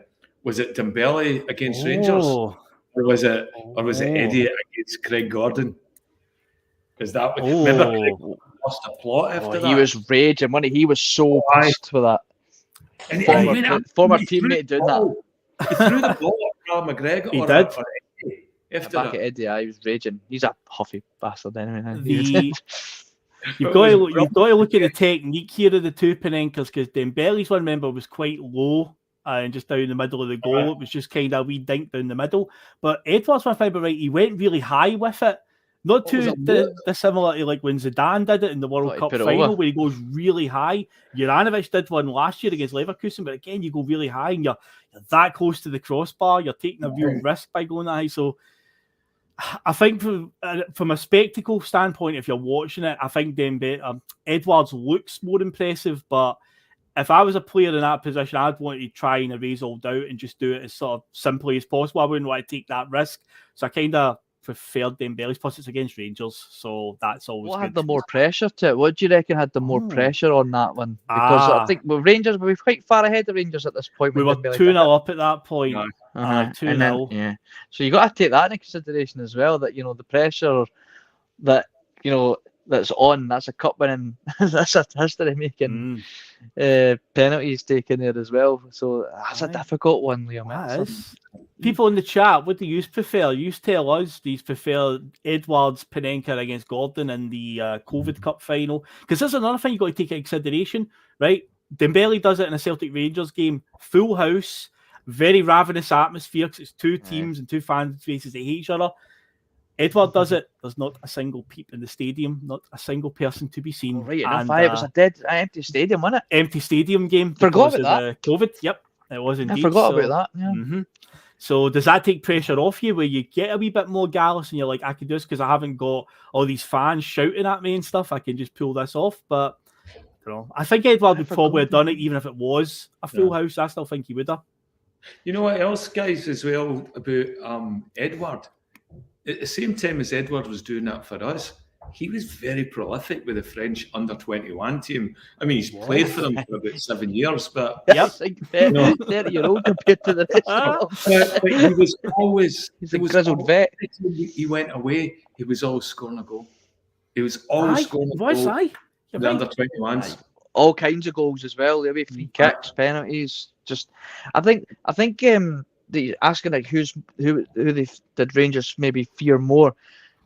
Like it's such a difficult one to answer, is it? Because Eddie's got a bit of touch of finesse about him, you know. Yeah. Whereas I think Dembele was chaos before chaos made it cool to be chaos.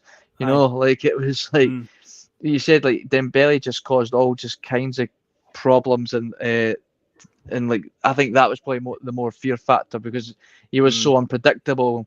Whereas like I said, a lot of Eddie's goals were very similar. It was a case of we know what you're going to do, but we're just not good enough to stop you doing it. And whereas Dembele was like, I'm just going to just do whatever the fuck I want because I'm Dembele.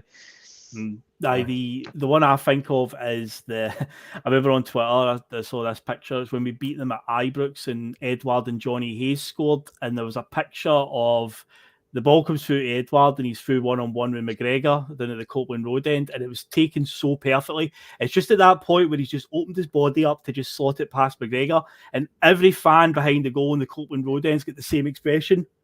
They're all like that, the hand on the head, because they know what's coming. As soon as he's through on goal, it's like you're not going to stop him. He's just going to coolly slot this away. And that was when he ran off doing the celebration. He's like, sit down, right in front of the Copeland Road ends, just telling them, like, sit down, guys. But I can always remember that one, but they're all like, oh my God. Now, regarding the penalty debate as well, Chris just came in with one that gives me PTSD. Eddie's penalty against Copenhagen was better than both of them. He did do a Panenka against that. And funny enough, a wee link here, Stephen Murdoch said, Bustalgia all the way, not one mention of VAR, great days. Fun fact, see that game against Copenhagen? I believe that was the only time before VAR came into Scottish football that we had a home game where VAR actually intervened and overturned a decision, because people are going on mad about the whole VAR stuff in the last few days, and rightfully so. And you think, well, we've played a lot of European games in the last 4 or so years since it's came in. Well, how many times does the game actually get stopped? But that Copenhagen penalty was awarded for a handball from VAR. You remember it very, very well. And that's, of course, the game where he scores it, and you see in the celebration, he runs in and gets the ball and tells the players, concentrate, and we go and lose 2 goals in the last minute, and it's like, fuck's sake. On this Like I said, episode of Bustalgia. Oh, PTSD from that one. Yeah, one day we'll get around to that season, I'm sure, and talk about it. Well, again, that's the one that gets shut down with 2 months to go, didn't it? Because, coronavirus happened. So thanks a lot for that one. That little thing. That little thing, yeah. So let's not talk about 2020 ever again. Here's another question about Eddie. Everybody's. Did he always have a bandage on his hand? Like, is that still a thing for him now? I always remember him having a white bandage. Right enough, aye. And it was for ages. And I don't even remember what happened to Jamie him. Vardy wears one as well. Jamie Vardy's always Jamie got Vardy one copied him. Is it I'm King looking. Billy tattoo? I'm looking at a picture of him King now. Billy playing for tattoo, that's Crystal what I heard. Palace. Mate, do Did you know not he's not play by wearing one? cast at one point? They're not played by cast at one point. Or am I totally making that up now? I'm looking. He at did, it but looks for like a ages. sort of like bandage cast outfit, but I'm looking at Crystal Palace picture now. He's got like a sweatband on his left wrist, and that's it. He doesn't wear the full like bandage type thing. But Jamie Vardy does that. I know he's got the. He's down in full London town now, mate. He's got to keep up with appearances in London. Yeah, that's one of these things where it's like, you only spot it once people point it out, and it's like, oh, did he always wear that? Okay. Even has it on his FIFA character, mate. Oh, exactly. I think he's got an official face now in FIFA as well, so that's always a good sign that they're paying attention to all these wee intricacies.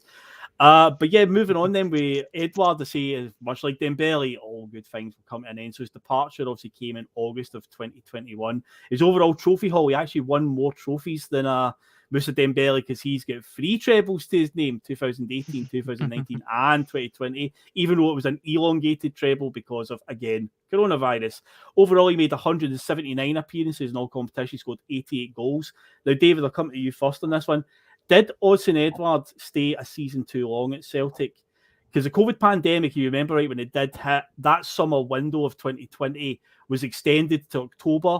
Players couldn't move as freely between countries because, again, of all the restrictions and so on. But after, wrapping up, like, the treble, and we got the title got awarded to us in the way it did in 2020. But by that point, it was like, maybe it was time to go. But due to the restrictions that were going on, it was really hard for him to move anywhere. Do you think he should have tried to push a move through? Or because obviously what comes next, I think, has tarnished the greatness of Edouard to many, many fans, because every player that played that season coming up is associated with this same failure. So do you think maybe he just overstayed his welcome just a wee tad too long? That's such a difficult one, because I think about that one quite a lot. I don't wake up in sweats thinking about it at night, but there's just, he was a victim, as we all were, of just circumstance. If coronavirus hadn't happened, I think he probably would have had a much more positive mindset on sticking around to try and maybe not be kind of almost feel like he didn't get much of a choice in the matter. I think if he had the choice, I feel like choice was taken away from him, as it was for everybody in the world, not just Odsonne Edouard. He might have been less, I don't want to say spit the dummy out or throw the toys out the pram, but I don't even want to say down tools, because he was still I'm sure he was still a top goal scorer in that season. Or then again, it wasn't fucking difficult. But yes, he did stay one season too long. But I think if the circumstances had been different and he had the choice whether he could go or not, I think he might have been more less reluctant to hang around if he felt, if there was a more positive mindset around the entire world at that point. But with obviously the circumstances that we were all dealt with, he probably did stay a season too long. Whether we would have found a replacement, because we certainly wouldn't have got Kyogo, because we didn't have Brendan Rodgers, Ange, to bring in a suitable replacement like Chaos and Kyogo. So who knows who we would have brought in. Well, I mean, Gary Ivan Hooper. Toney was in the door, mate. Ivan Toney was in the door, as we know, and I know. Danny, mate, that I do wake up in sweats thinking about that. That one is. What about yourself, Liam? What do you feel about the Edouard that summer? Yeah, we heard the stories that Christopher Ayer was told, obviously, look, stay for another season, try and get his 10 in a row, and you'll become a legend. And Ayer reluctantly stayed. Maybe Edouard's in the same camp, because remember, that is the same season where we lose to Ferencváros in that Champions League qualifier. Neil Lennon comes out with there's people in the dressing room who don't want to be here, and then proceeded to pretty much play the same guys again and again. You know, Edouard, obviously, I've seen the word lazy come up in the chat. It does get tagged to him a lot, but you got to remember he was ran into the ground that season. See if Edouard's in good form or bad form. He was on the team sheet every week, and with everybody just being so off it that season, he just couldn't carry the entire team for the whole season. So I don't know. I feel like he gets a bit tarnished here with, you know, the feelings of the whole fight. It seems like a lot of people just kind of pin it on him because he would have been the great hope where he's like a star striker, but I think even he couldn't dig us out of that hole, could he, Liam? No, I think that COVID took a big sense of their identity away from that team as well. If you look at all the players that came over from different countries, all the French players, all their form dipped. You know, Barkas, you know, Duffy coming up the road. I mean, this, you know, Ajeti as well. Everybody's form dipped here because, one, I don't think they got proper training when we had that like 3 months of block time. You know, there were some players that would really buckle down and go to it, and, you know, that love training. You know, I get point of view looking at Edouard as a guy that doesn't love training just by the looks of him. You know, he's just so laid back, you know, all the time that I don't think, you know, like football comes naturally to him. He's probably a really hard trainer. And so I think all that just added up. Plus as well, we didn't know what was going on in the world at the time. Now the boys are away from home. They're all in the early 20s. They've all got families. You know, and so you don't know what's going to happen. And then all of a sudden you're playing in a city like Glasgow, but you can't go out at night.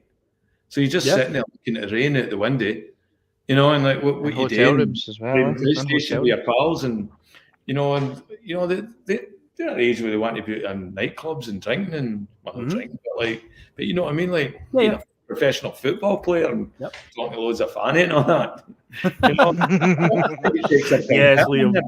Especially when you've got a squad of them that are all pals and that as well. So yeah, I think, you know, in retrospect, you know, I wanted him to stay for the 10 because for me, I thought it was going to be as brilliant. You know, us winning the 10, I think it was much bigger with the fans than it was with the club, you know, and, you know, the marketing opportunities for that, you know, was just insane, you know, what you could have done with that. You know, I mean, our revenue could have, like, you know, merchandising could at least doubled with stuff like that if you have a 10 in a row type things. And then same with all these players with their personal brands as well. No, never happened. And by the time he left, you know, I thought when Dembele left, he gave us everything right up till he went. When I looked at Eddie leaving, I didn't look like he couldn't care less whether he played or not. And I think he'd been through the grind. Also, as well, he didn't sign for Neil Lennon, you know, and that might have gone down as well too, having that, you know, coming from like the PSG academy and, you know, and things like that, and then coming into like, oh, you know, like, you know, there's no sports science, there's no, you know, no recovery programs, you know, stuff like that, and it's more hairdryer treatment and things, and he might not have responded to that type of, you know, Bolton type managerial stylings. No, you've got to imagine a player that has like caliber, the level of athlete he is. You know, he needs like the finest tuned training. He wants to be the absolute pinnacle of an athlete. And yeah, I imagine under Lennon it was a bit of the wild west going on there at times. But here's a question for the two of you. It's one of those sliding door moments, one of those hindsight and what if type of things. We did see very, very briefly for a few games at the start of last season before Edouard left, under Ange. People talk about Ryan Christie as well. He had a few games and he looked pretty sharp. Now, obviously, people go back to the game at Ibrox and talk about that miss that he had and he checked out by then.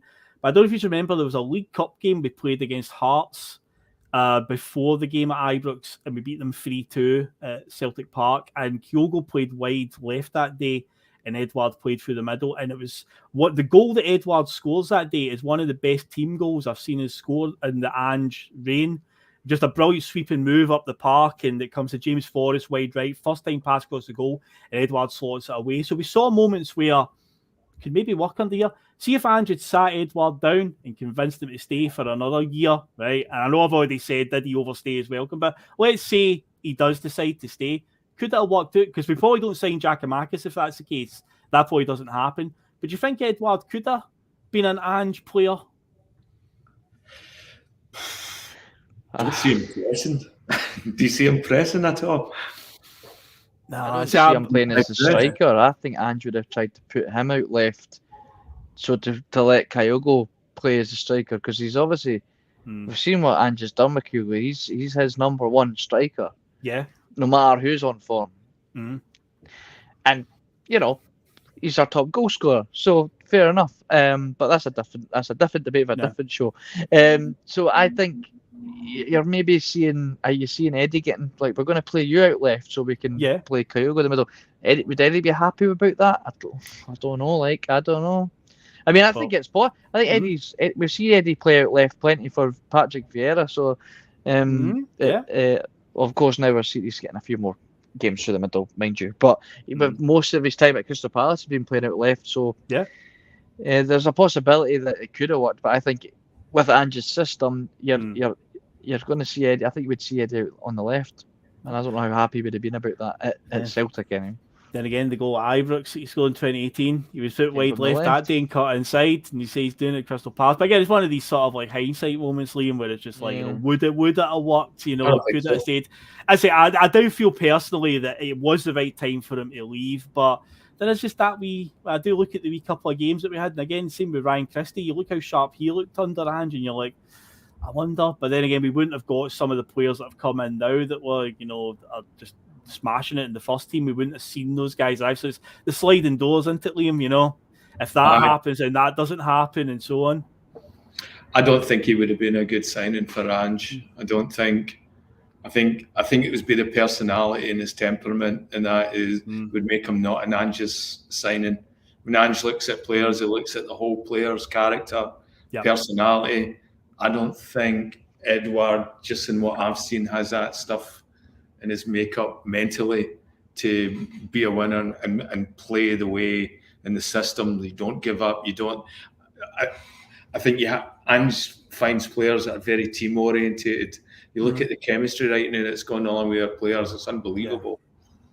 I think Eddie's a bit too much centered on himself. I think Dembele's like that as well, but I think Edouard, it was just and the way he performed and the way he behaved at the end, I think that just sort of proved it to me as well. That when he did have his chance with Ange, he didn't look like he was out there trying to impress him at all, but he wanted away, so he did get his move. Obviously he went to Crystal Palace for, I believe, was it about 13 to 15 million it worked out or something around there. And again, you feel like could we have got more? But again, it's that thing, did he stay a year too long, runs down his contract a wee bit more? And so him leaving and getting that price is a bit different for the way Dembele left, where it was so rushed and last minute, where we just took that offer from Lyon. Edouard, it was a case of he probably stayed an extra year and it devalued him a wee bit more due to the contract situation and probably could have got more. But he's obviously Crystal Palace still to this day. So, guys, what we'll do now is we'll have a wee sort of like wrap up and decide who's best now. I've not even checked the poll yet on the chat. So, again, a reminder to everyone, there's a pinned comment at the top of the chat. If you've not voted in it yet, get your vote in, Edouard or Dembele. That's simple. And I'll have a wee look soon and see what the results are, what the fans have said. I've got a funny feeling who's going to win it, but we'll see. We'll see what comes out.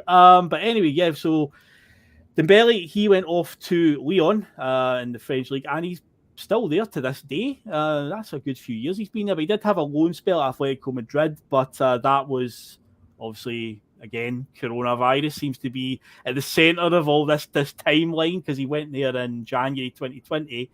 And then when he returned to play for Lyon, they were still playing in the Champions League. So he ended up playing that August Champions League, the quarterfinals that got played out in Portugal they went to. All the Europa League teams went to Germany to wrap up the Europa League, because Rangers played Leverkusen, and then the quarterfinals were all played in Germany, and then the Champions League quarterfinals onwards were all played in Portugal. But he obviously knocks Man City out, so he went back to Lyon and played for them at that point, but he's still there to this day. He has been linked with a few different moves over time. The name that keeps coming up, and Liam mentioned it earlier, is Man United, and it's like, I would like Aye. to see him go to England, right, and sort of like prove him on. So that thing like with Henrik Larsson, where you hear a lot of the detractors from England go, he only done it up there in Scotland because it's a Scottish league and it's easy, and it's like, I've kind of watched him go to England, but then I keep hearing Sick it's of that Man argument, man. United that he's linked with, and it's like, I know it's Man U and they are a huge name, but they just seem to be so inconsistent these days. They just can't get like a decent winning streak going at all. It's always a disaster right around the corner with Man United. No matter what they've done since Alex Ferguson left, something always goes wrong. The best spell they had was under Jose Mourinho. He won 3 trophies in a season, and they got rid of him. And it's like, how they would kill for a season like that again. But what do you think, David? I'll come to you first. Do you think that Dembele is England bound? He's 26 just now. I would say he probably still hasn't hit the peak of his career yet. I still think his peak years are to come.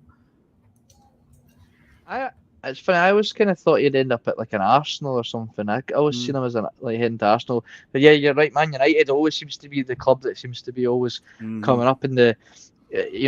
Celtic are going to get a big chance of windfall links to Man United. It's like the last couple of windows. So if there's any, smoke without fire there, I mean, there must be some sort of interest. I think he's definitely capable, and I think he will get a move to England. He's done Spain. He's conquered Spain. He doesn't need to go back there. I don't see him he's never going to go to PSG.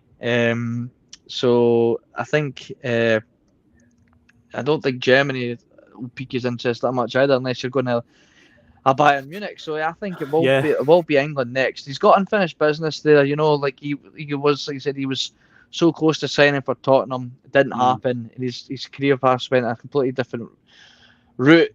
But for players like that, all routes end up back at the Premier League at some point. So I think we'll see him there. Whether it's a season too late and he doesn't get like a club the size of Man United or Arsenal or Chelsea, and he ends up being I don't think I'd ever see him at a Wolves or a Southampton. But if he is going to make a move, I'd like to think it would be soon. I wouldn't want to see him getting to the twilight of his career and doing it at a mid-table club. What about yourself, Liam? Do you see England in the future for Moussa Dembele? Definitely. I could see Man United, Newcastle. Maybe Newcastle, anybody. Newcastle, that's a good shout. That's a good shout, Liam. That's a brilliant shout. Yeah. Leicester. Leicester's. Aye, well. Yeah, you never know after somebody. He's sticking around. He's turning that team around by the looks of it. Who knows? Hanging on. I think he'll definitely go. I think we're still to see the best of Dembele. I think he needs another big club, and I think Man United would suit him. Fans would suit him. I think, I said before, I think he's a big game player, and they play a lot of big games. Other games are considered big games. So I think he'd do really, really well there. A few people. The one thing both of them have in common, this French connection, is the board really did a shit job. I'll quote Mark Kearney right now and do the judge, but you look at how much money. So we have one player that we invest 9 million into, right? We've never spent anywhere near that money.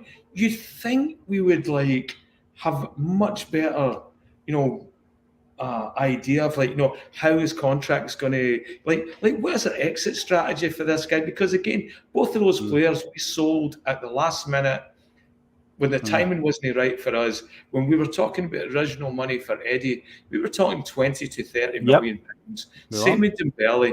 None of them went anywhere near that. No. Maybe Dembele did, but and that was really disappointing. It's like, okay, if this is going to be part of our philosophy moving forward of buying these players that we invest a lot of money in, then we've got to take a lot better care of our players and understanding, okay, how do we make that money back? So it's not just, we're signing he's left. I mean, Rogers tried to hawk him off to China, for Christ's sake. That's right. Yeah. Was it China? Yeah. I'm going China. China. Right. Aaron Moyes in China. The money. There he is. He has to get a mention. He's got to get a mention. But the contingency plan kind of just fell into the lap with this one. See, when you actually think about it, was it the plan all along that Edouard would be the replacement, and the way Dembele left at the time? So it's just kind of all worked out, and it looks on the surface where you're like, it's great contingency plan in there from Celtic. was it meant to go that way? I just wish we could have saw them play together more. But sadly, that wasn't to be. Now, obviously, when you look at, let's say the moment we've got Edouard, he moved to Crystal Palace. He's pretty settled there. Obviously, he's playing under Patrick Vieira, being a young Frenchman. He's playing under Vieira, who's obviously a legend of the game in France and obviously in the English Premier League. So he's won the World Cup as well with France, the European Championship. He was part of Arsenal's Invincibles. So I'd imagine for a young French player like Edouard, he's a very inspiring character. And Crystal Palace have kind of bedded themselves in as a stable Premier League club now. There was a period in time when Palace would just come up and go back down, kind of like what Fulham are doing these days, where they come up for a season, then they go down. But somewhere in 2014, around about there, Palace came up and they've stayed up ever since then. They're kind of in that position that Southampton were for years, when Southampton kept coming and pillaging our players. They're just that sort of stable Premier League club. They're never going to really win anything or challenge for Europe. They're just there. So he's got a good grounding just now where bigger teams in the Premier League can obviously see him. And obviously, David, being a fellow FIFA player, you will know this because Mr. Edouard did get a record-breaker card on Ultimate Team last year. He scored in his debut after just 29 seconds. It is the quickest debutant goal in the Premier League. Came off the bench against Spurs and bagged a brace. But yeah, he got a 29-second goal. And since then, though, it's kind of been up and down for him. He's in and out the team. He's scored a fair few. He scored against a few of these. I think he's got goals against Chelsea and Liverpool and so on. But it seems like he's been played at wide left in some games. His goal record hasn't been great. But I say he's in a good position to get, eyes on him. And he is only still 24. So he's got a couple of years on Dembele as well. Where do you see the future for Odsonne Edouard in the next couple of years? Yeah, like you said, he had obviously such a brilliant start on his debut coming off the bench against Tottenham. I'm pretty sure it was a Jose Mourinho Tottenham as well, was it not? So that's a tough, stubborn Tottenham to get 2 goals, never mind one, in that space of time that he was on the park. So we all know the potential that he has and the talent he has. He just has to be used right, and I don't think out left in that Crystal Palace side is ideal. I think it was unfortunate timing for him that Benteke seemed to get a bit of form again, and I think that's what was kind of stopping him getting a starting position. And obviously you've got the likes of Zaha, and I think is it Jordan Ayew, or is it his brother? They've got Jordan Ayew. Jordan Ayew is the other one that played for Swansea for years. That's right, yeah. Obviously that's his competition, and Benteke's aging, and I think he had a bit of a purple patch. But I don't know if that's Benteke's not long term. So I think and it looks like Eddie's been getting a run of games up top lately, and he's been putting a few in the back of the net. So possibly start to see a bit more confident Edouard, and if he continues to show what he has potential, the potential he has, and what he's capable of, there is another move there for him. Whether it's a sideways step or a step forward. Is there to be seen. I think overall Dembele will have the better career if I'm going to pick the two of them. Obviously, Dembele's already got a trophy in another country, and I think, like you said, if he gets a move to a Chelsea, a Man United, or even a Liverpool, who knows? There's more trophies for Dembele to be won. But time will tell. Well, Liam, coming you on this one, there's another striker in this fabled tale of Dembele and Edouard that we haven't mentioned all night, and it seems like this guy is forever connected to the two of them, because as much as we talk about Dembele and Edouard, our pals across the city will always say Morelos this and Morelos that. And my argument to that is, see, at the end of their careers, I think that Dembele or Edouard, maybe even both of them, will have on their CV either a Champions League, a Europa League, a World Cup, or a European Championship. Do you think any of the two have got the potential to get that high in the game to win the top trophies? Because I don't think Morelos does. I don't see him ever reaching that type of level where he can go on and win the real cream of the crop trophies in the game. But I've always felt that Edouard and Dembele, the two of them have got the scope to go to a top team and win, let's say, Champions League or Europa, maybe even if they get into the France national team, although that is pretty hard when you look at the talent that they just keep churning out. But you never know. You never know what's round the corner. They could just hit an amazing purple patch at a top team, and then they'll get into the France team for a good few years. I mean, Benzema is still doing, and he's in the best form of his career, and he's 36. And it's like, so age might not be a factor here. They could still be in their 30s and still have an absolute purple patch and get themselves into the France team. But do you think either of them can reach that level, Liam? I think they're both very good players, but I think if I look at it realistically, I think only one of them can, and that's Dembele. I see Dembele still getting good, positive moves.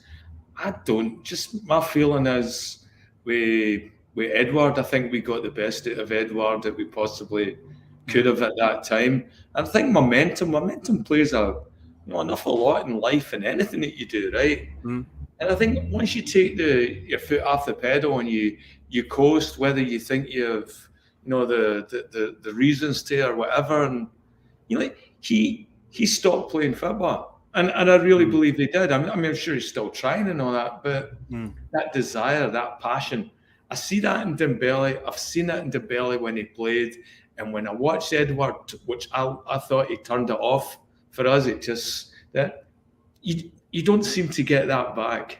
And I don't think it's something that you can. It's like it's momentum. It's like trying to start going uphill again. It's so much better when you're coasting, you've got momentum going. And for me, I think Dembele is a better football ethical code, and I think than what Edouard does. I think he'd be a better trainer, but I just think there's more passion to him about football and his game to move forward. Whereas I look at Dembele and he's like, it's like Matthew McConaughey with a beard and football boots, and hey man, if it happens, doesn't look too like even his goal celebrations was never as over the top as what I thought. It was just very, very cool, and I think that's just him as a player. But I think that also stops you from moving forward in the game. He's it's just part of his whole demeanour, very cool and very laid back. As I said earlier on, he's so laid back, he's horizontal. That's how cool he is. But yes, I think I know already the answer to this one, Liam. So out of the two of them, Dembele gets the vote for you as the better one of the two. Yeah, Demolition, mate. Just for the clothing line alone. Oh yeah. Just for that drip. Just for the drip. For that drip, mate. The drip. Yeah, David, what about yourself? Dembele or Edouard in the end for the Celtic days purely? I loved Eddie, man. Oh, but your dog's named French Eddie, mate. Your dog. Think of the dog. I know, mate. I know. Oh man, I think Dembele edges it slightly, but I loved watching Eddie, man. Loved watching him. There's no right or wrong answers. Yeah, I would lean just towards Dembele, but it's very marginal because doing my research for this and looking back, particularly on the treble season when it could have easily went so wrong, and you look at Edouard's contributions in that run-in, it's like he single-handedly, dragged us to that, winning those late goals against Hearts and Dundee, a goal against Rangers, the cup final goals when we were kind of off it that day. So it's like, you can't underestimate the achievements. Say just coronavirus, like it did, it just ruins everything. Fucking coronavirus. But let's have a look, guys, at what the viewers have said. I've been saying all night to get your votes in, and it is a resounding result for Moussa Dembele. 94% to 6% is the final score. Wow. That is that's a landslide. Wow, that's a demolition right there. That is a demolition. Wow, not much love for old French Eddie in the chat. But as I say, that it goes back to what we've always talked about in the bus, where if you say one player's better, some people get defensive and go, "Oh, you're calling the other one shite," and it's like, no, Edouard was an amazing player in his own right. Dembele's just maybe that wee bit better. It's no that, but that is a hell of a score. That is a proper demolition. Wow. So the people have spoken. So in the very first ever Bustalgia versus series that we've done is a resounding victory for Moussa Dembele. So, guys, before we head off, we will do a trivia question from the start of the show. And for anyone that came in late, I will remind them of it just now. So Trivia, there's only a few answers in this one. It's not a big, massive one. And it was Dembele wore shirt number 10, Edouard wore 22. You add those together, you get 32. Can you name all the first team players to have worn number 32 on their back? There is 5 answers, but one of them is a youth player that never got in the first team. So that's a guy named Conor McManus, who I'll just discard right now. I was going to say that one. But the other 4 did have some first team games over their time. Can you name the 4 players?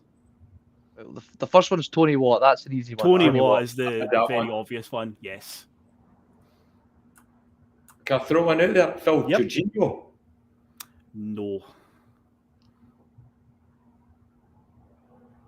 I'm done then.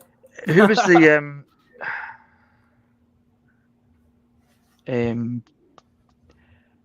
the boy we got on loan for Leicester?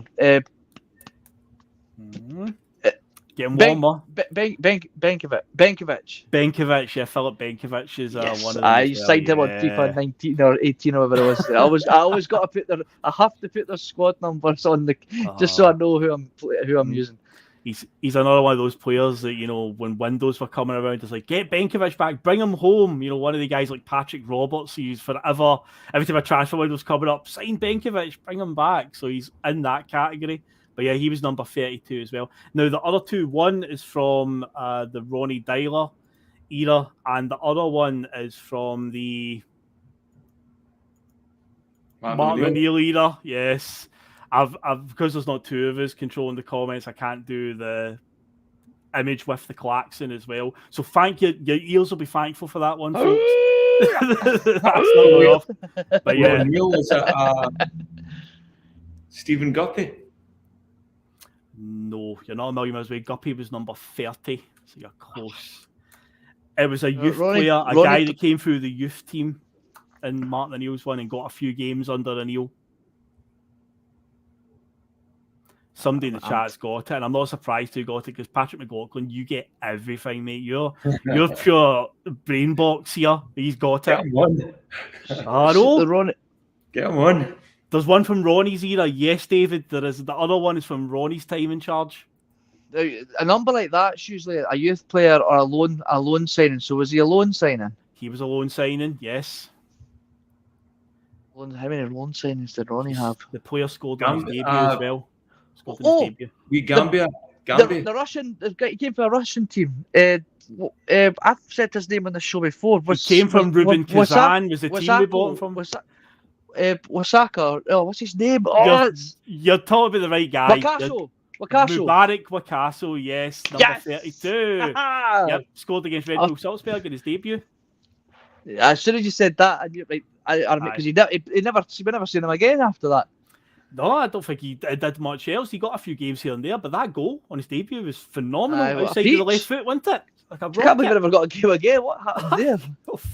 No idea. But yeah, the final one is a youth player that came through under Martin O'Neill and got a few games here and there. But yeah, a couple of people have got it in the chat. Amazingly, Russell, you're 1 number out. Ross Wallace was number 33. So close, mate. So close. As was Beram Kayal, just to be Marvin Compere, number 33 as well. Never forget. What a legend. What a legend. His initials, I'll tell you his initials, SL.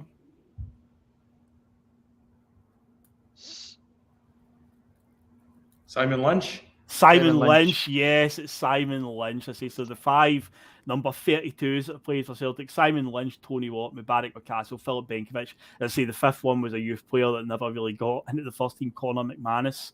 But yeah, that wraps up the trivia, and there you go, a 2-hour Bustalgia, just like the good old days. That's back to the World Cup ones. That's like a wee 2-hour one there. That's usually my target, but the Martin O'Neill ones were an epic adventure because there was a lot to digest and a lot to compare.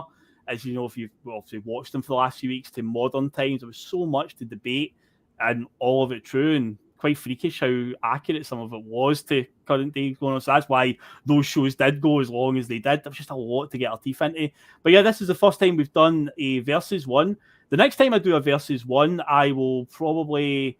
Well, next week, my plan is to do a show on the 96-97 season, which is the three amigos, George Cadet, Pierre Van Hooijdonk and Paolo Di Canio. So that'll be a good one because that's Tommy Burns last season as manager.